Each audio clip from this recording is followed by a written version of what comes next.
There's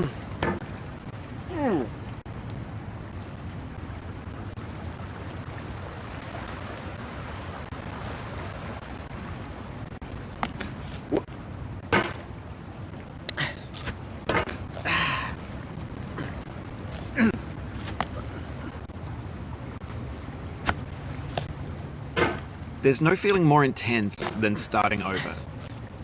If you deleted your homework the day before it was due, as I have, or if you left your wallet at home and you have to go back after spending an hour in the commute.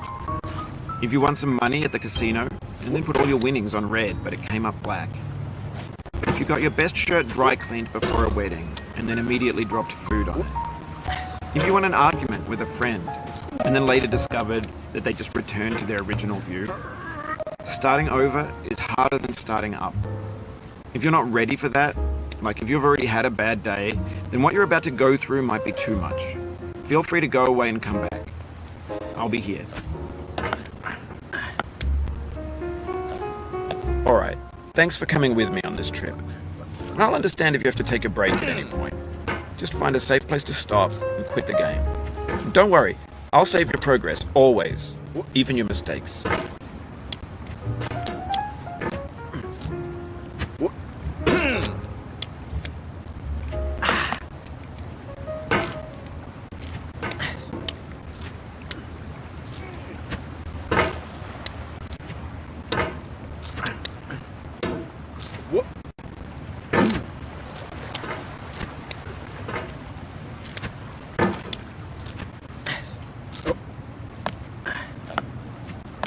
This game is a homage to a free game that came out in 2002, titled Sexy Hiking.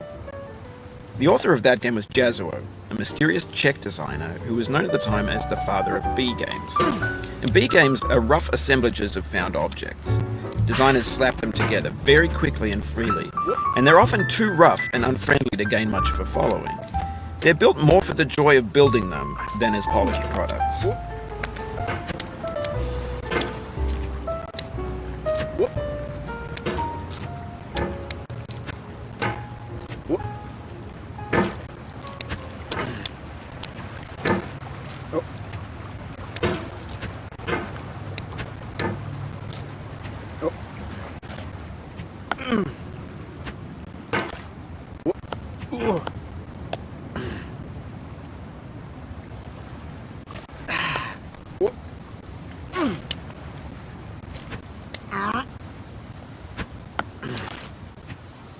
In a certain way, Sexy Hiking is the perfect embodiment of a B game.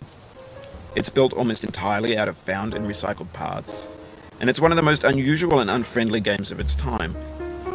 In it, your task is simply to drag yourself up a mountain with a hammer.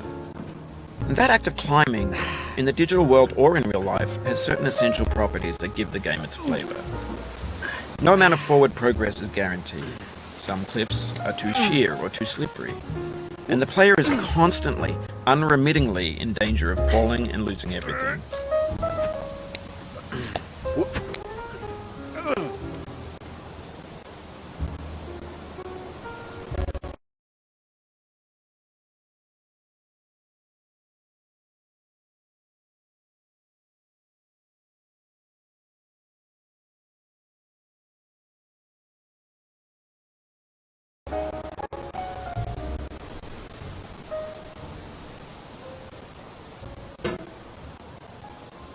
Anyway, when you start Sexy Hiking, you're standing next to this dead tree that blocks the way to the entire rest of the game.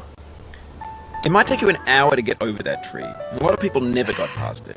You prod and you poke at it, exploring the limits of your reach and your strength, trying to find a way up and over. And there's a sense of truth in that lack of compromise. Most obstacles in video game worlds are fake. You can be completely confident in your ability to get through them once you have the correct method or the correct equipment or just by spending enough time.